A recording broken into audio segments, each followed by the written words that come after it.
The Radio Memories Network is brought to you in part by Liberated Syndication, podcast publishing made easy, libsyn.com. That's libsyn.com. You're listening to Horror Old Time Radio. The Picture of Dorian Gray is a two-part adaptation by Nick McCarty of Oscar Wilde's classic and chilling novel.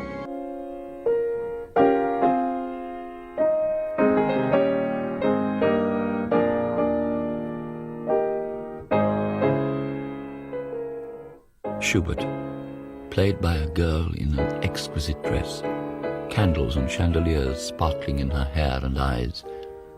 Art. Surface, of course, but art is all surface and symbol at once. Those who go beneath the surface do so at their peril.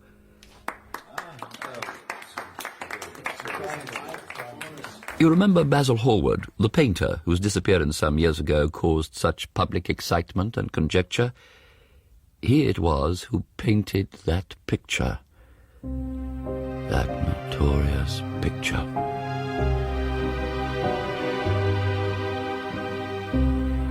The Picture of Dorian Gray by Oscar Wilde. Dramatised for radio by Nick McCarty. With Jamie Glover as Dorian Gray and Ian McDermott as Lord Henry Wotton.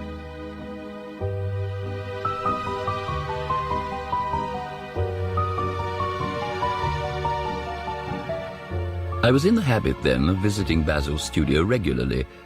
It was summer, and the studio was filled with the rich odour of roses.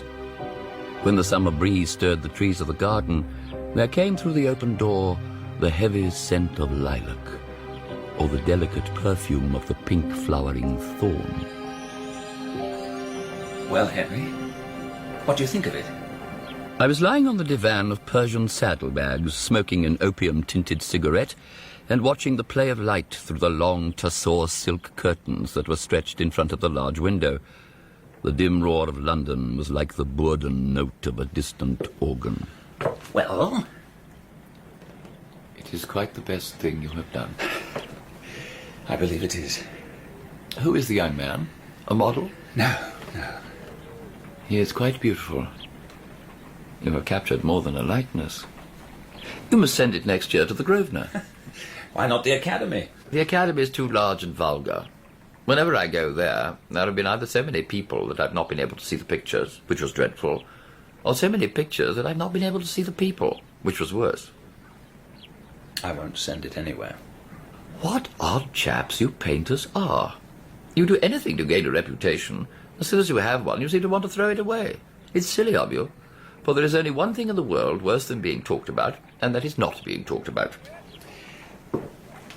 I know you'll laugh at me, but I really can't exhibit it. I put too much of myself into it.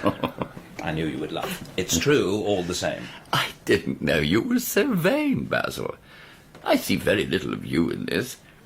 He is a Narcissus, and you have an intellectual expression, but real beauty ends where an intellectual expression begins. Don't flatter yourself, Basil, you're not in the least like him. Oh, I should be sorry to look like him. The ugly and the stupid have it best in this world. If they know nothing of victory, they're spared the knowledge of defeat. What do you know of defeat? Your rank and wealth, and my brains, and my art, whatever they may be worth. Dorian Gray's good looks. We shall all suffer for what the gods have given us. Dorian Gray. Is that his name? I didn't intend to tell you his name. When I like people immensely, I never tell their names to anyone. It's like surrendering a part of them. When I leave town, I never tell my people. I've grown to love secrecy. Is that foolish? You forget I'm married, and the one charm of marriage is that it makes a life of deception absolutely necessary for both parties. When we meet, my wife and I, we tell each other the most absurd stories with the most serious faces. My wife is so much better than I am. She never gets confused over the dates, and I always do. I believe you're a much better husband than you pretend to be. You never say a moral thing, and you never do a wrong thing. Your cynicism is a pose. Being natural is a pose. The most irritating I know. Tell me truly why you refuse to exhibit his portrait. It's hard for me to say. It sounds so incredible. Then I shall believe you at once. I think Well, 2 months ago, I was at a crush at Lady Brandon's. You know how artists have to remind the public from time to time that we're not savages. That's where I saw him, at Lady Brandon's. A peacock in everything but beauty. She insisted we met. She treats guests as an auctioneer treats his goods. The poor woman so wanted to find a salon, and she only succeeded in opening a restaurant. Harry, you have no idea of friendship. Unjust.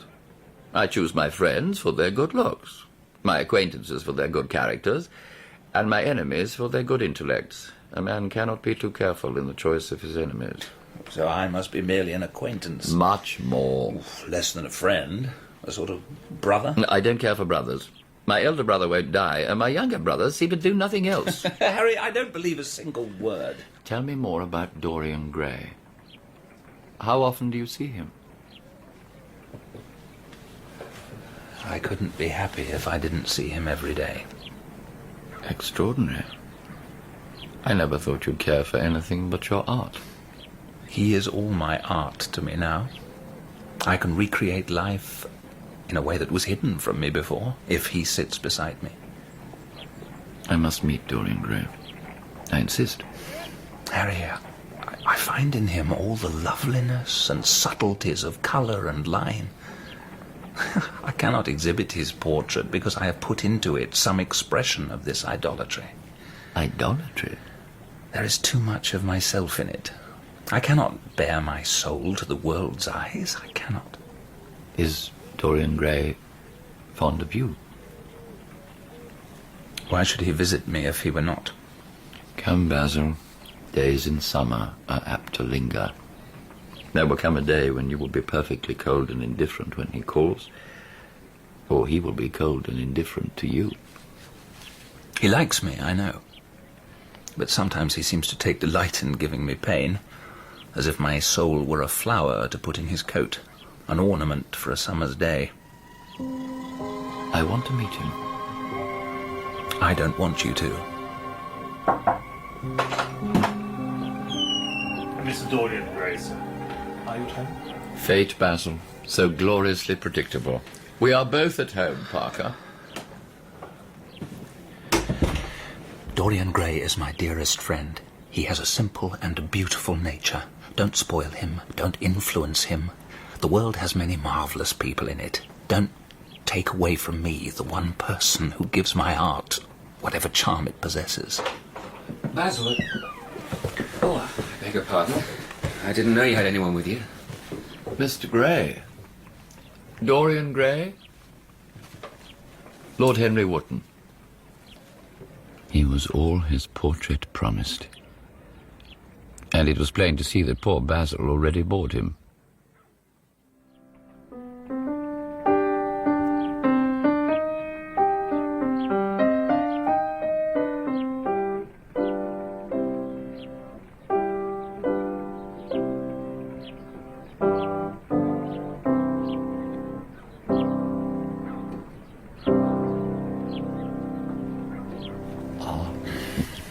You must let me the music, Basil. I want to learn it. That depends on how you sit today, Dorian. You see, my lord, how easily I get into people's bad books. Not only Basil here, but Lady Agatha's too. I'll make your peace with my aunt. She is quite devoted to you. She has told me so. I promised to go to a club in Whitechapel with her last Tuesday and quite forgot. We were to play a duet together. 3 duets. It won't have mattered. When Aunt Agatha sits down to the piano, she makes quite enough noise for 2. That is very horrid to her, and not very nice to me. You're too charming to go in for philanthropy, Mr. Gray. Far too charming. Will you smoke? Harry, I want to finish this picture today. Would you think it rude of me to ask you to go away? Am I to go, Mr. Gray? Please don't. Basil is in one of his sulky moods, and I can't bear him then. If Lord Henry goes, then I shall go too. It is horribly dull standing on a platform trying to look pleasant. Basil, you've often told me that you liked sitters to have someone to chat to. Since Dorian wishes it, of course you must stay. And remember that Lord Henry has a bad influence over all his friends. All his friends, Basil? With a single exception of myself. Is that true, Lord Henry? Are you a bad influence? There is no such thing as a good influence. Fear, shame, terror. These are the forces that drive mankind. The terror of society is the basis of morals, and the terror of God is the secret of religion. It is in the brain only that the great sins of the world take place. You, Mr. Gray, with your rose-red youth and your rose-white boyhood, have had passions that made you afraid, thoughts that have filled you with terror and shame. You bewilder me. Turn your head to the right a little, like a good boy. He stood, with a small moo of impatience, as Basil painted away with that bold touch of his. As Basil worked, we talked. Or rather, I talked, and the young man listened. His finely chiselled nostrils and the rebellious curls tangled in gilded shreds. Basil, I need a rest. A drink. Excuse me. I've nearly done. Parker will have put drinks in the garden. I'll finish the detail, and you may come and see the finished work in a few minutes. You must not sit in the sunshine, Mr. Gray. Sunburn would be quite unbecoming. What can it matter? It should matter everything to you. You have the most marvellous youth, and youth is the one thing worth having. I don't feel that, Lord Henry. When you're old and wrinkled and ugly, when thought has seared your forehead with its hideous lines and passion branded your lips with hideous fires, you will feel it then, terribly. Beauty is a form of genius. It cannot be questioned. It makes princes of those who have it, as you do. My lord, listen to me. Time is already jealous of you and will wage war on that youth. You will become sallow and hollow-cheeked and dull-eyed. You will suffer horribly. Don't squander youth. It never returns. Our limbs fail, our senses rot. We degenerate into hideous puppets haunted by the memory of the passions of which we were too much afraid and the exquisite temptations to which we had not the courage to yield. Bring your drinks. Come, see the finished portrait. I watched the young man as he gazed at the shadow of his own loveliness and knew that one day what I said would become true. Time would claim him. He would wrinkle, grow dull, and be broken and deformed by age. Don't you like it? Of course he likes it. It's one of the greatest paintings in the history of modern art. I'll give you anything you like for it. I must have it. It is not my property, Harry. It's Dorian's. How sad it is. How sad. I shall grow old and horrible, but this picture will remain forever young. If only it were the other way round. I should object most strongly to that. I believe, Basil, you like your art better than your friends. How long will you like me? Until my first wrinkle? Lord Henry is right. Youth is the only thing worth having. When I find that I am growing old, I shall kill myself. You mustn't talk like that. I shall never have such a friend as you. I am jealous of everything whose beauty does not die. I am jealous of the portrait you have painted. Every moment that passes takes something from me and gives it to that portrait. Why did you paint it? One day it will mock me horribly. I hate it. This is your doing, Harry. It is the real Dorian Gray. I'll destroy it. I'll not let a picture come between me and my two best friends. I'll cut it to ribbons now. Find the palette knife. No, no, you shan't. That would be murder. The picture is a part of myself. I feel it. There is nothing in the world that I would not give to remain as I am, and for the picture to grow old. I would give my soul for that. Enough. Come with me to the theatre. Both of you. A splendid notion. You promised you'd stay and play the Schubert. I can't. I'm going to the theatre with Lord Henry. As you wish. Goodbye, Harry. Goodbye, Dorian. Come and see me soon. Certainly. You won't forget. The portrait will be varnished then and ready for you. I won't forget. And Harry, remember what I asked you this morning? I have forgotten it. I trust you. I wish I could trust myself. Come, Mr. Gray, my hansom is outside.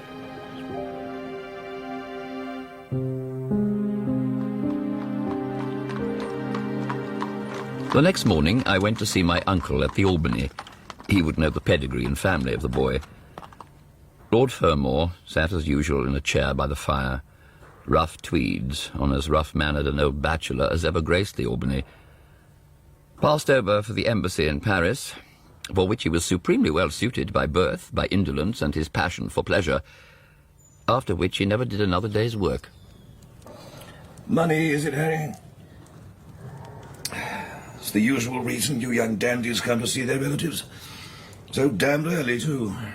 Thought you were never abroad till 5. Not money, Uncle George. It's only people who pay their bills who need money.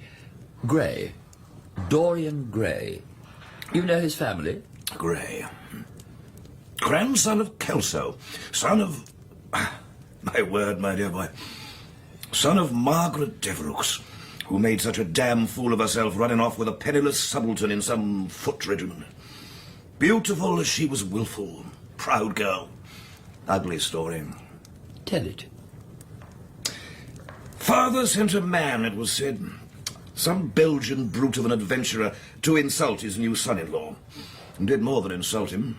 Spitted him like a partridge. Hushed up, of course, but Kelso ate his chop alone for a long time after that. Very long time. The child was the soldier's? Of course. Is he good-looking? Moderately. If I'm any judge, he'd be more than moderately good-looking, Harry. And more than moderately well-off. Not of age yet, is he? No, can't be. His mother was a wonderful woman. Could have had any man she wanted. Carrington went on his knees to her and she laughed in his face. Spirit, you see.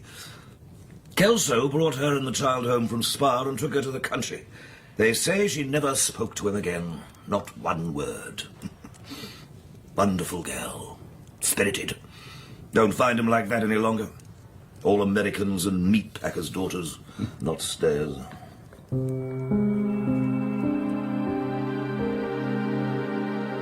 Curious that behind everything of beauty that has ever existed lies some tragedy. A vase, a building, a woman. Yet the very fact made Dorian even more perfect. How sad that he too would fade. Even my dear Aunt Agatha would understand how sad that is. Sadder even than her dreary luncheons. Aunt! Oh, late as usual, Henry. He refused to wait. I think you know most of my guests. I do. Lady Harley, how charming your son looked at the ball last night. Sir Thomas, what is it like to find you here? Hello. Mrs. Vanderlaw, how are you? Quite recovered, I hope. Oh, thank you so much. Lord Fordle, did I hear you speak in the house, or did I dream it? Dorian, what a pleasure to see you again so soon. Dorian, you never told me you knew my nephew. I'm quite angry. Don't be. Dorian and I met briefly at a very disreputable painter's studio. Now stop showing off, Henry, and sit. Tell us what you know about Dartmoor and his American heiress. I believe she has quite made up her mind to propose to him, Aunt. Someone should interfere. I'm told on excellent authority that her father keeps an American dry goods store. Well, my uncle suggests he may be a pork packer. Now, what exactly are American dry goods? American novels. Henry, man, take no notice of him, Mrs. Vanderloo. He never means anything he says. They say good Americans go to Paris when they die. Where do the bad ones go? Right. America? He intrigued me, sitting there so watchful, smiling a little, glancing across the table from time to time, and occasionally crossing swords. I couldn't possibly agree with that. Oh, indeed. Dorian, I can stand brute force, but brute reason is quite unbearable. It's unfair, hitting below the intellect. I am vexed with you, Harry, for trying to persuade Dorian not to play in Whitechapel. They won't miss him, Aunt. His friends will. Anyway, the less said about the dark side of life, the better. The problem of the East End is very important. Quite so. It is the problem of slavery, and we try to solve it by amusing the slaves. You are a very naughty boy, Henry. Do you ever see that wife of yours? Often. At her father. This conversation is becoming too depressing. Aunt, I must leave you. Dorian, had you forgotten? Supper and before that a turn in the park.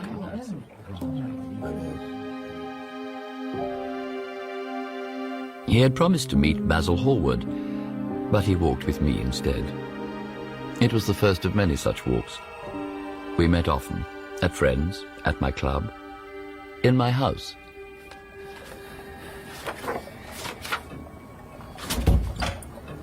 Harry, how late you are. I'm afraid it is not Harry, Mr. Gray. I beg your pardon. I thought... You thought it was my husband.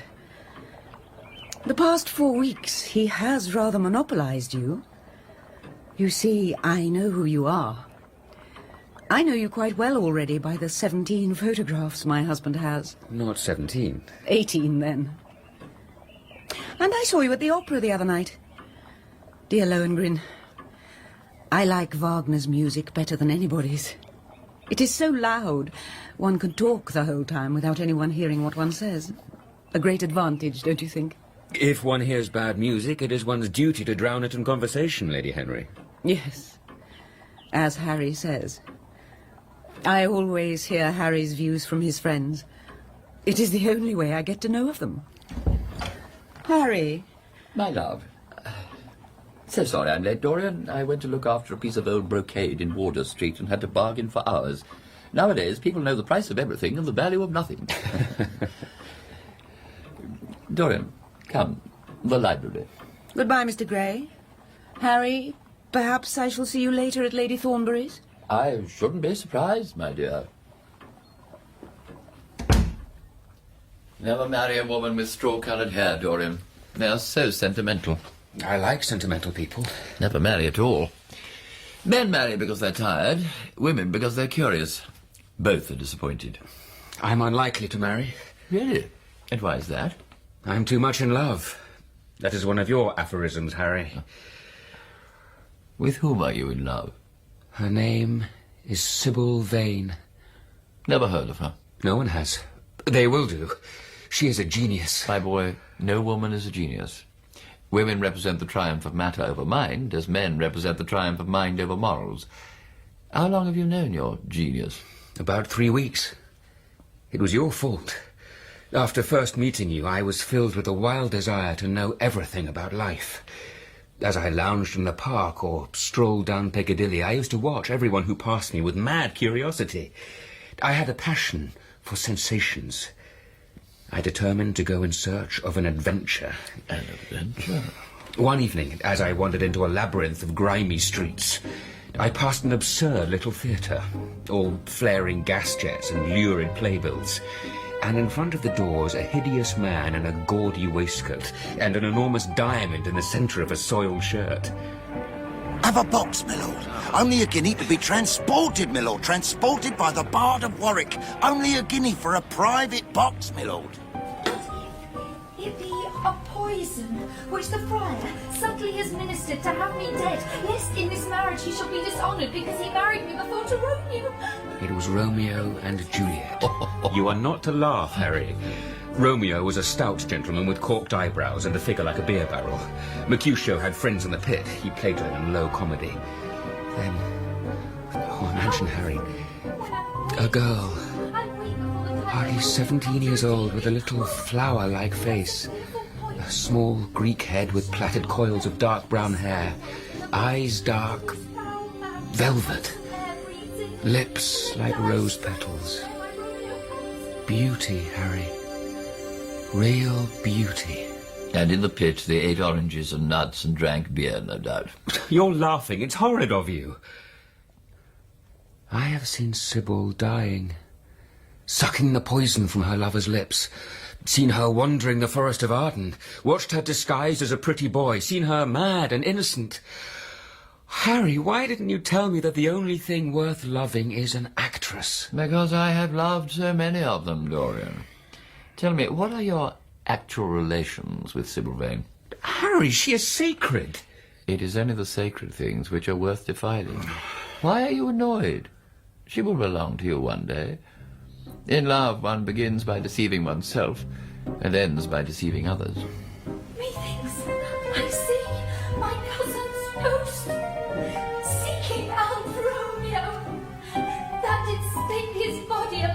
Stay, Pierce boy. Stay. Jimbo. Stay.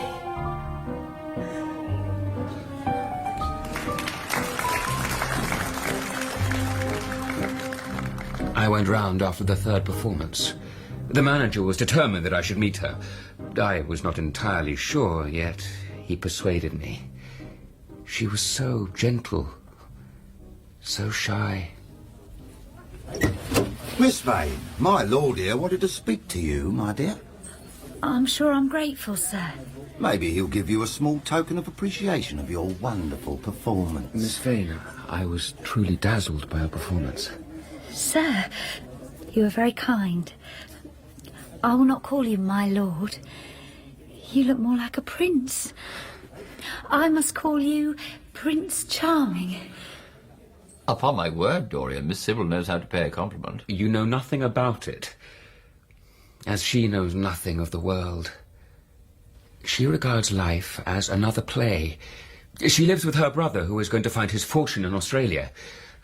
An honest enough boy, I suppose.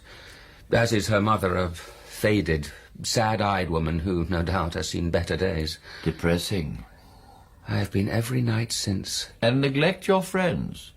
Dine with me tonight. I can't. She is Imogen tonight, and tomorrow Juliet again. I worship her. I want you to come and see her act. She must play a West End theatre. I will see she does. Bring Basil, if you like. Very well.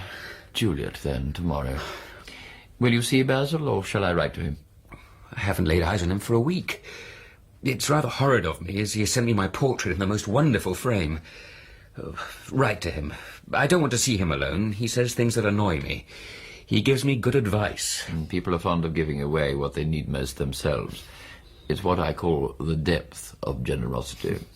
He seems to me something of a Philistine. Artists, my dear Dorian, exist simply in what they make, and consequently are perfectly uninteresting in what they are. I shall write to him. I went home late that evening. I had sat for much of the time in the window of my club and thought of Dorian, of how the purely sensuous instinct of boyhood becomes changed by imagination. I found a telegram waiting on the hall table.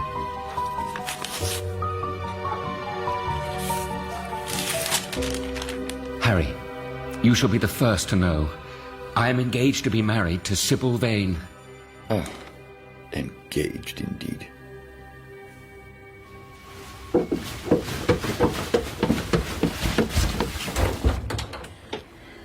Mother, Ma, I'm so happy. Sybil, my dear, you've always told me the only place you were happy He was gives me walking such the a feeling of being, I don't know, alive, real.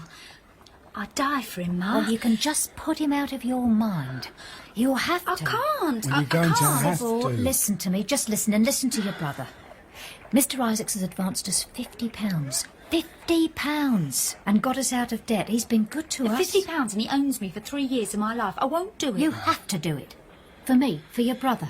I'm sorry. I'm ashamed to bring him here. To show him how we live. And if he loves you, what'll he care about where you live? You know we owe that money. Jim, tell your sister. Tell her. Oh, she won't listen. The only person she'll listen to is that prinked-up dandy. Jim, you don't even know his name. I'm not happy about this, Sybil. When Jim's in Australia, there'll just be the two of us. Now you talk of going off. What happens then? The Prince Charming has plenty. He'll be happy to look after you for my sake. Oh, Jim, tell her. Tell her, you old bear, to be happy. Like me. I want everyone to be happy. We know you do, love. I want to talk to you. Come out for a walk, Sybil. I should like that, Jim. 2 minutes.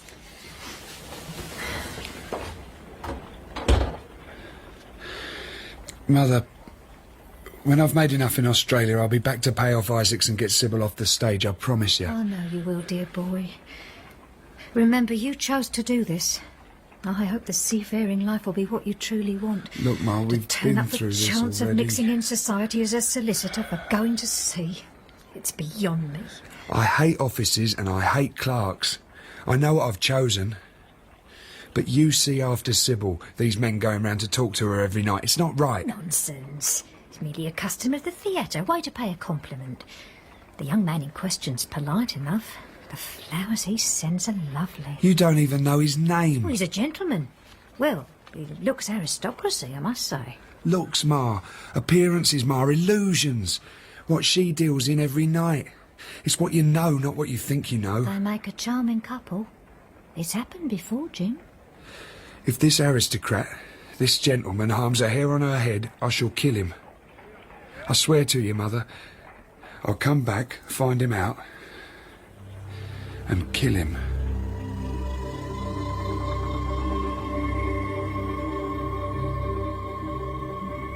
And the gigot of lamb, and before that, quails. And with the lamb champagne. Will that suit Basil? Indeed it will. Is Dorian coming to dine?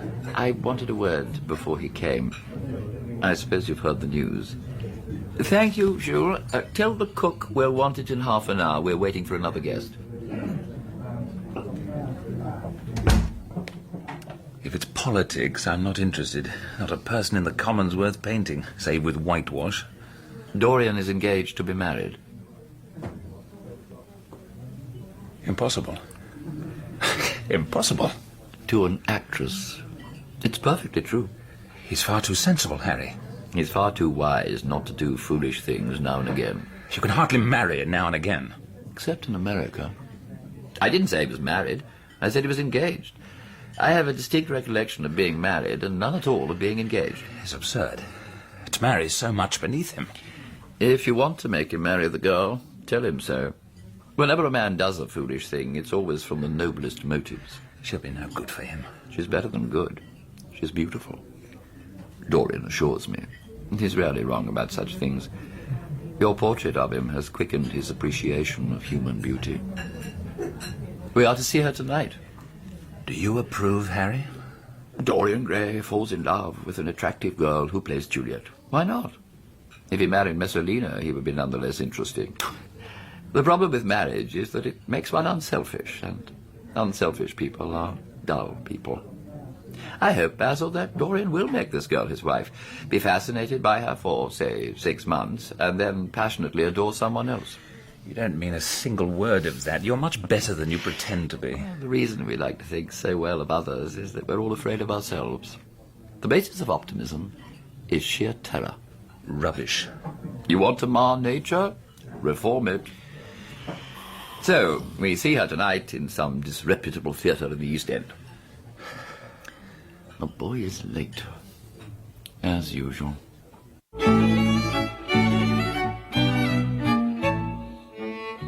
The theatre's fat manager met us at the door, beaming an oily, tremulous smile. It was as if we had come to meet Miranda and found Caliban. The house was crowded that night. The heat was oppressive, and the sunlight flamed like a monstrous dahlia with petals of yellow fire. Beneath us in the pit, youths lounged and yawned and shared their oranges with the tawdry girls who sat beside them. What a place to find one's divinity in. You may smile, Harry. You may even mock the idea of my loving this girl. She trusts me implicitly. Her touch changes me. A look from her changes me. Those fascinating, delightful, poisonous theories of yours, they're all wrong. She is divine. You shall see. And when she first stepped onto the stage, she did indeed look divine. She drew gasps of admiration even from the beasts swarming in the pit. Dorian gazed at her, motionless. Charming. Charming. She is delightful, Dorian. Quite delightful. These common, coarse people become quite different when she is on stage. They sit silently and watch her. They weep, they laugh as she wills them. One feels they are of the same flesh and blood as oneself. As oneself? Oh, I do hope not. Fain would I dwell on form, fain deny what I have spoke. But farewell, compliment. Dost thou love me? We watched this divine creature as she played the scene. We heard a voice artificial in tone and strained in delivery. We saw mechanical gestures and unconsidered movements. Basil and I watched our dear friend while he watched the object of his love, and we pitied him. All about the house the audience grew restive, yet Dorian stared unseeing at the puppet on the stage below. Poor Dorian. There, Montague. I am too fond, and therefore thou methinks my behaviour light. Dorian's face grew pale as he watched her. Her acting was absurdly superficial. She overemphasized everything. Beautiful passages of verse were declaimed with the painful precision of a schoolgirl. She moved listlessly and without purpose about the stage. She was a complete failure, as everyone, even Dorian, could recognize. This that thy love proves likewise variable. She is beautiful, Dorian, but she cannot act. Let us go. I will see the play through. I'm awfully sorry that I've made you waste an evening, Harry. I apologise to you both. My dear Dorian, I should think Miss Vane was ill. We will come some other night. I wish it were illness. But she is cold. Entirely changed.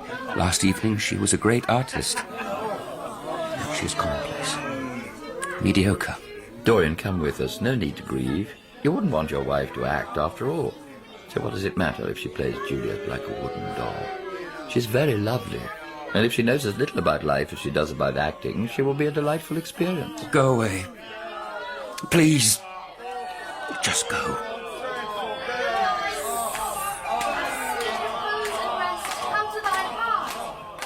We left the boy to his grief before the play had ended.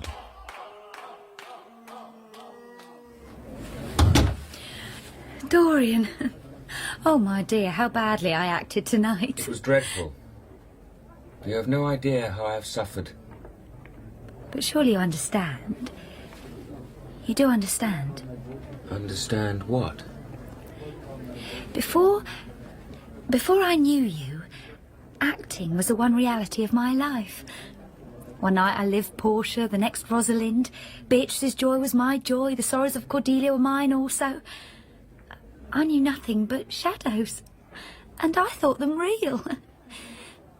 Then you came, my love, and taught me what reality was. No. I saw tonight how shallow it all was. Dearest Dorian, I cannot play at being in love when I know what it truly is. You have killed my love. Dorian? No. You stirred my imagination. Now you don't even stir my curiosity. I loved you because you were marvellous. A genius because you gave shape and substance to the shadows of art. Tonight I see you for the shallow, stupid girl you are. A third-rate actress with a pretty face. Dorian, please, please. Don't touch me. I wish I'd never laid eyes on you. What can you know of love if you said mars your art? Without your art, you are nothing. You're not serious, Dorian. You're acting. I leave the acting to you. You do it so well. Don't leave me. Say you love me. Don't leave me alone. I don't wish to be unkind, but I can't see you again. You have disappointed me. Oh. No.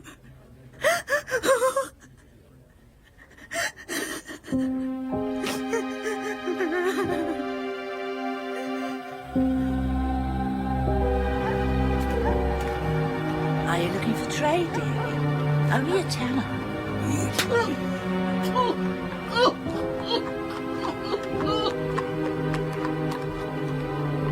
I don't remember where I went after leaving her. Dimly lit streets, gaunt, black-shadowed archways, evil-looking tenements. Drunks reeled by and women huddled over low fires near seeping walls, children laying grotesque bundles in doorways. As dawn came, I found myself near Covent Garden. The market was waking. Huge carts rumbled slowly down the polished streets. The air was heavy with the perfume of flowers. Cherries! Have some on me, mate! Porters lay asleep on piles of sacking. Iris-necked pigeons ran about picking up seeds. I hailed a cab and returned home. The sky was pure pearl. Thin smoke rose from the chimneys opposite. I turned off the jets burning in the Venetian lantern that hung in the hall, threw my hat and cape on the table, and passed through the library towards the door of my bedroom. The portrait Basil had painted stood beside the bedroom door. Light seeped on the painting through the red velvet curtains. I glanced at it dismissively, then something drew me back. I looked at it again in the full early morning light. I saw then what I'd half expected to see in my own mirror. It was changed, not I. So small a change, and yet I saw it. There were lines where once my skin had been smooth, lines about the mouth and eyes, and then I remembered what I had said those weeks ago when it was finished.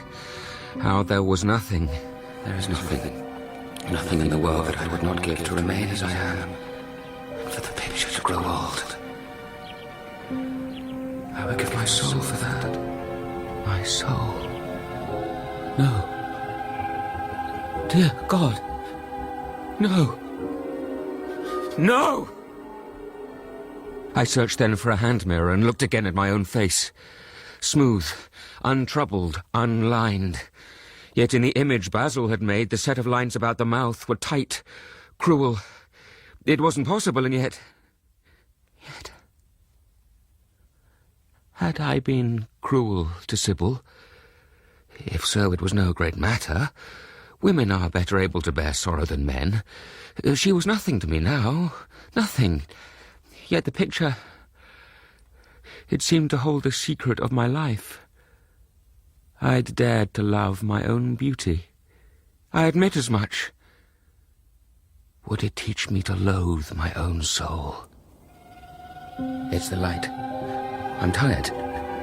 Nothing's changed. Nothing. I'll go and see the girl. Make amends. Yes. Give up Harry and his poisonous little theories. That's what I'll do tomorrow. But first, sleep. And cover the picture. Up early. Hide it. It's nothing but a trick of the light. I'm so tired. Dorian, I insist on seeing you. Go away, Harry. Go away. I'm writing a letter to you. I left instructions. A letter? I've quite decided never to see you again. Dorian, I'm very sorry for it all, but you must not blame yourself. You saw her, didn't you, last night, after the play was over? Sybil? Yes. I felt sure you had. Did you make a scene with her? I was perfectly brutal, Harry. But it's all right now. It has taught me to know myself better. I'm so glad you take it that way. I was afraid I'd find you plunged in remorse. I'm through all that. I now know what conscience is. It's not what you tell me. It's the divine in us. I want to be good. I can't bear the idea of my soul being hideous. A charming artistic basis for ethics, Dorian. I congratulate you on it. And how do you propose to begin? By marrying Sybil Vane. But, my dear Dorian... She is to be my wife. But didn't you get my letter? I sent it over by my own man. I have not read it yet. I didn't want to. You cut life to pieces with your epigrams. You know nothing, then? Nothing? Dorian, don't be frightened. My letter was to tell you that Sybil Vane is dead. It's not true. It's a lie. How dare you say that? It is quite true, Dorian. It's in all the morning papers. There will be an inquest, of course. You must not be mixed up in it. Things like that make a man fashionable in Paris, but in London people are so prejudiced. What happened? Tell me what happened. They say she swallowed something. A mistake, of course. Something they use in theatres, prussic acid or white lead, or... It was very quick. Prussic acid, I should think. Harry. Dear God. Yes. Yes, of course, it's very tragic. According to the standard, she was 17. She looked younger than that. She knew so little about acting. Come with me to the opera tonight. Everybody will be there. I've murdered Sybil Vane. What shall I do? There is nothing you can do. Ignore it. You have no idea of the danger I'm in, Harry. There is nothing to keep me straight. She would have done that for me. If you married this girl, you would have been wretched. The only way a woman reforms a man is by boring him so much that he loses all interest in her. The whole thing would have been an absolute failure. Why is it that I can't feel this tragedy as much as I want to? What has really happened, Dorian? Someone has killed herself for love of you. I wish that I had ever had such an experience. It would have made me in love with love for the rest of my life. She had no right to kill herself. It was selfish of her. I assure you, Dorian, most women can sell themselves for a lost love without dying for it. Some wear sentimental colours. Never trust a woman who is fond of pink ribbons. Others fling their conjugal felicity in your face, yet others turn to religion. Nothing makes one so vain as being told one is a sinner. Sybil Vane chose another, more surprising way. That's all. I was terribly cruel to her. Women appreciate cruelty more than anything. They have wonderfully primitive instincts. Dorian, don't waste tears on Sybil Vane. She was less real than the part she played. Harry, you have explained me to myself. You've said something I felt but was afraid to say. We won't talk of it again. It has been a most marvellous experience. That's all. That's all. I wonder if life still has in store anything as wonderful. There is nothing that you, with your extraordinary good looks, will not be able to do. Suppose I become haggard and old and wrinkled. Then you would have to fight for your victories. Now, dress and we'll drive down to the club. I think I shall join you at the opera. I feel too tired to eat anything. You've been such a friend to me, Harry. Thank you. Our friendship is only beginning. At 9, then. My sister's box on the grand tier.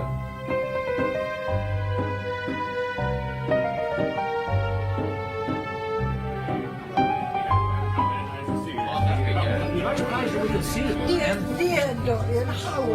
My dear Good evening, Dorian. Dinner tomorrow? Small party on the river. Divine. Quite divine. My dear Doria. Gray, my dear. How very nice to see you. Much obliged to see you, Doria. Dear Dorian, how are you? My dear chap. Good evening, Dorian. Small party. Divine. So the choice is made.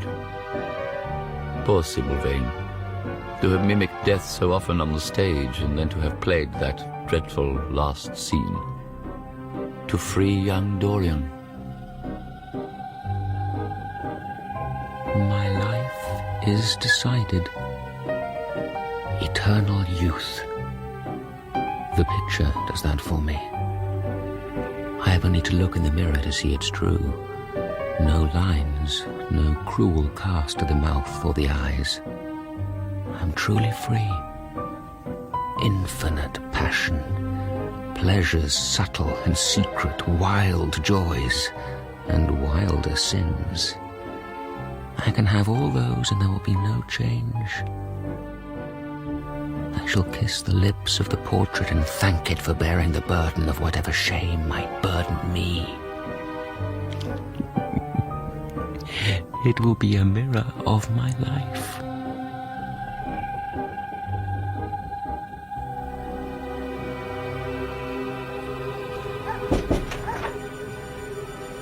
I was disappointed not to find you at home last night, Doria.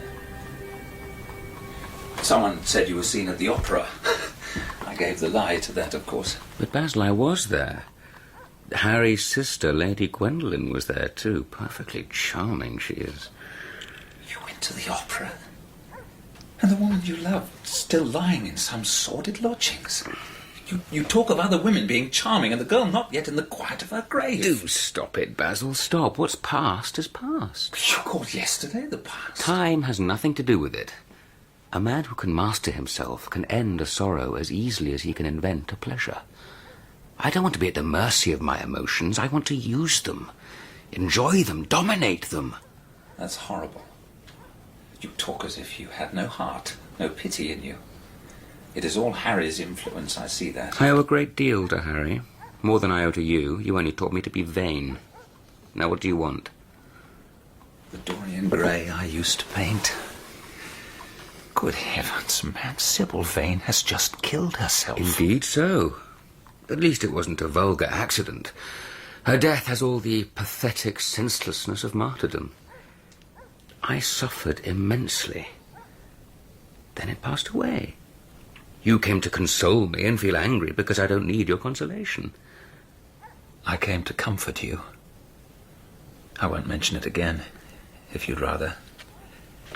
But your name will be dragged into it. The inquest, the mother. She only ever knew my Christian name. I must commission you to make a drawing of Sybil. I should like something of her more than the memory of a few kisses and some pathetic words. I will try to do something. If you will come and sit for me, please.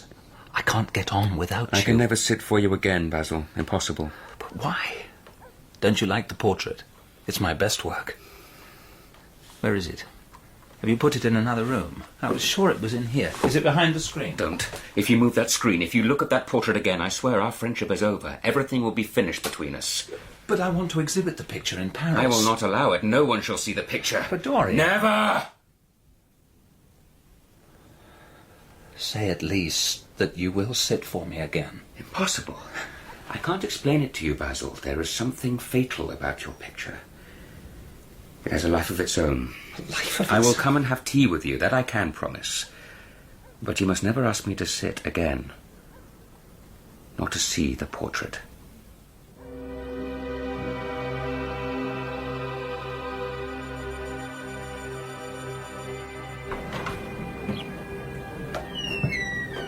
You rang, sir? Did the housekeeper do as I asked and give you the key to the old schoolroom? It's no use, sir. The attic room at the top of the house. I know where my old schoolroom is. Be good enough to bring me the key.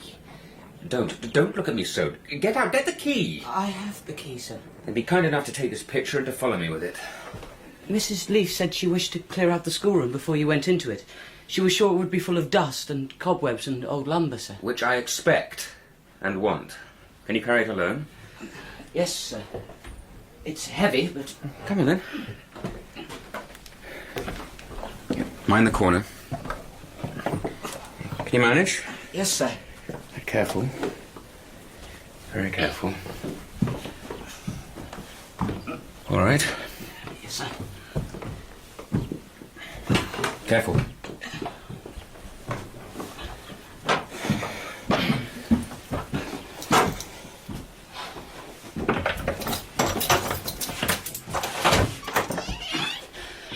Good. In with it, then. Is there enough light?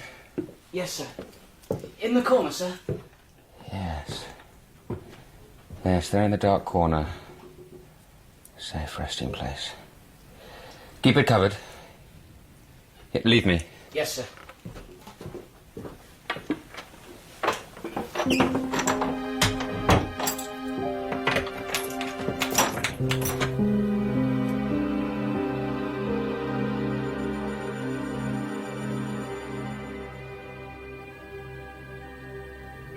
Did you see the notice in the St. James this evening? I don't believe I did. The inquest. Sybil Vane. Death by misadventure, it seems. Her mother was much affected. And I have no wish to be Harry. None whatsoever. I spent the afternoon reading that book you sent me. I was fascinated. More wine? I thought you'd like it. I didn't say I liked it, Harry. I said it fascinated me. Oh, so you've discovered the difference. I'm so pleased.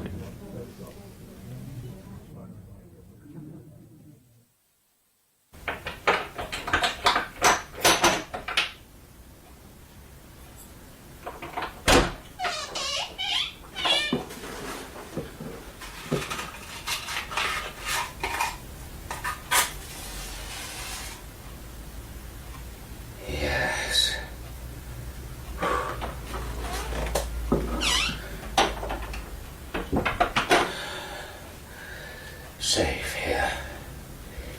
Yes. No one shall see it. No one shall look at it ever again. This Venetian shawl will cover it. One more look. One more. God, it changes even as I... What the worm is to the corpse, my sins will be to this painted image. They may defile it. They may make it shameful. But nobody will suspect. Nobody will know. We have to take our moment to live as we want to live. Look once more, then be done. See the gold hair, the curls, the blue eyes, the red lips. They seem slightly twisted. Crueler than before. Are they? Are they?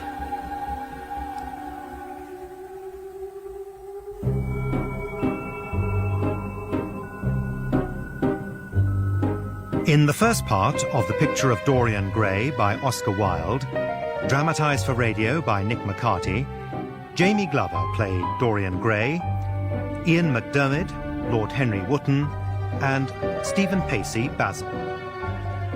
Sybil was played by Tilly Gaunt, Jim, Harry Myers, Mrs. Vane, Elizabeth Mansfield, Lord Fermor, Brett Usher, Aunt Agatha, Mary Wimbush, the theatre manager, Gavin Muir, Lady Wotton, Elizabeth Bell, Lady Narborough, Tessa Worsley, and the servant, Tom George.